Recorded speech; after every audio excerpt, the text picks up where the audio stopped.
Yo, what's up my viewers, it's your boy KA touching down once again. We're back with another tech related vlog, although we're taking a break from the studio building today because we're trying to solve a problem, a quite specific problem that we've been having. So basically the issue is we've been having problems with one of our computers and the networking issues, wireless standards aren't quite working properly on it, and we're having the issue of getting the data connection from one end of the house to the other. Now, one way of doing it would be to pick the computer and the monitor and the keyboard and everything up, take it to where the server is and wire it in there and sort it all out, but that's effort. So it got me thinking, how would we solve this problem if we're in a commercial building? And the answer is they don't really use wireless there.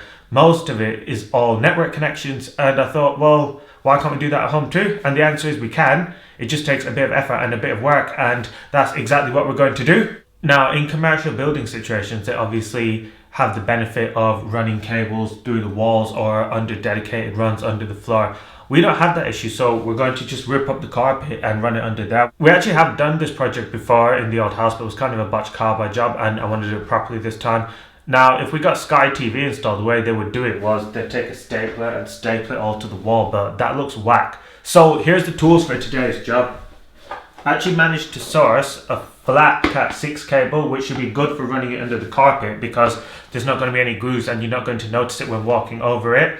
It is pretty expensive at £20. It is from Maplin. You can probably find it cheaper on Amazon. You can probably find it half the price, just as good quality. So you don't have to spend that much, but I just wanted to get the job done quickly as we're having problems with our system. This is the only bit of tech equipment we're going to be using. The rest are all standard tools.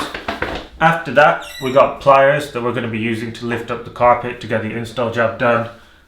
And then we got a good old crowbar just in case shit hits the fan. Okay, so a couple of tips before you start a project like this is, number one, make sure you got a cable that is long enough and slightly more by a few meters, because you want to have a little bit of slack on each side, so if you decide to move equipment later on down the road, you don't have to replace the whole cable. And second of all, actually test your cable works before running it, because if you have to rip it all back out to take it to the store again, that's going to be a headache. But I'm not going to bother doing all that because who's got time for that really? So let's get to the job. So this is our main system that acts as our network server that controls all the random bits of kit around the house, lighting, security, you name it. And there's our broadband router. So we need to run the cable from here across the corridor into the other room that has our PC that's having the issues. So on this end we want about 1 or 2 meters of slack because this system isn't really going to move anywhere, and we're going to run the cable that way, and on the other end we want to have the rest of the slack so we've got flexibility to move it around. One thing I will say is test the cable works first, but when you actually start wiring it, make sure you take it out, because the last thing you want is the cable getting yanked and your equipment getting destroyed.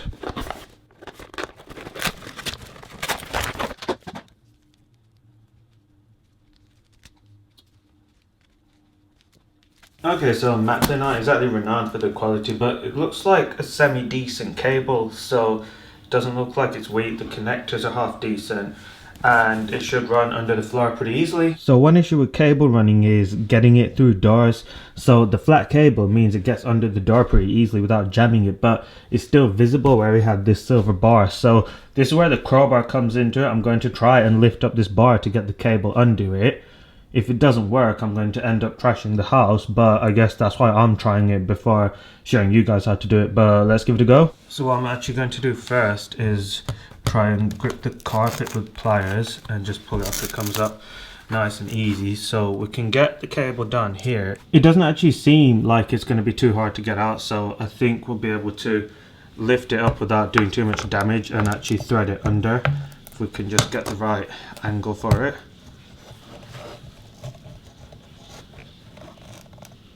Yeah, that's it. Okay, so what we're going to do now is we're going to lift up the carpet on both sides.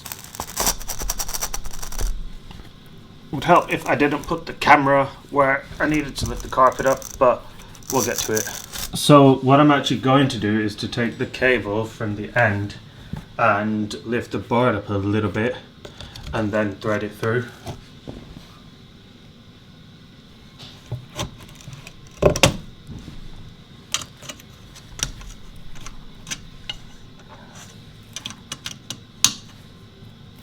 Also be careful not to damage your connectors when you do this, guys, because they're pretty, once we get it round, which we have Almost there.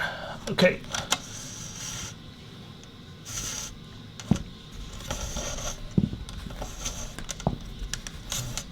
So that's going to be the hardest bit of work. Remember to run a fair bit of slack because you've still got to get it all through. So when that's done, one thing that you obviously don't want is your cable to be coming out in front of the door. So what I would do is lift up the carpet a little bit and have it coming out by the wall or by the other side, whichever bit that you find easiest. Generally I go the bit away from the door just so if you need to get to it in future it's straightforward. After a bit of messing around, what I eventually ended up doing was feeding the cable straight through and lifting the carpet up on this side a little bit. And what I ended up doing was lifting up the carpet on this side and feeding it straight through, so then when I lay the carpet back down it just comes straight out and you don't see it when you open doors, and you can lift out the carpet when you get to your table or to your server rack, so it conceals the cable completely. One thing I will say to be careful of is that when you feed your cable through, the edges that your carpet pin down to tend to have pins. Make sure none of those pins are hitting your cable, otherwise you're going to run out of productivity very quickly. Make sure both of those cable ends are being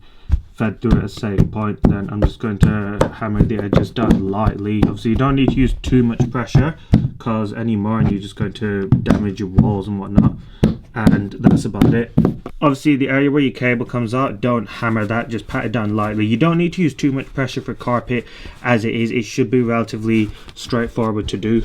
And then all that's left on this side is to sort the carpet back up by the door. You don't even need any tools for this. If you just lift your carpet back a little bit, you can push it straight under the metal plate that's designed. It's got ridges in it in such a way that it doesn't even require much effort to do. And that's it. Then you can give it a little bit of a hammer if you want, but you don't even really need to do that, to be honest. And then we've got the main length of cable that we've got to take all the way across this corridor and round the corner into the room where our computer is going to be. And this bit's relatively straightforward. You just lift out the carpet from the edges and run it along where there's no pins or anything that could cause interference.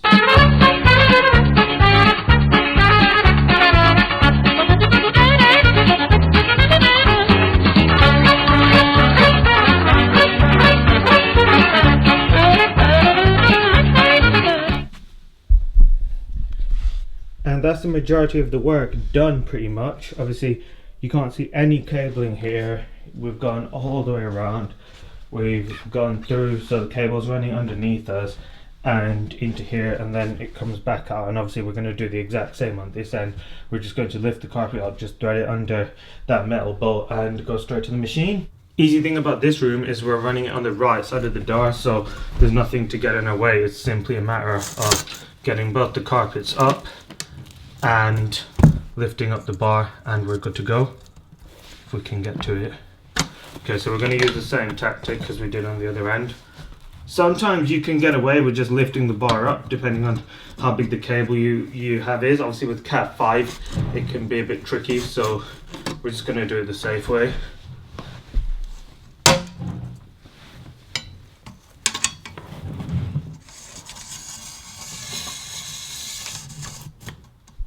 Once again, just keep an eye out for those pins, like I was saying. And you can take the bar out. And this side's ready to be threaded down again. Just trying to make it as neat as possible, obviously. Don't want the carpet to be too messed up. I'll obviously come back after I've done it all to tidy it. Then I'm just going to put along as much slack as I can, just whatever was under the carpet to get it cleared, and going to chuck it along there, and that's it. Then what I'll probably do is I'll probably let it come up a little bit just after the door and tuck this bit in, and that will be that.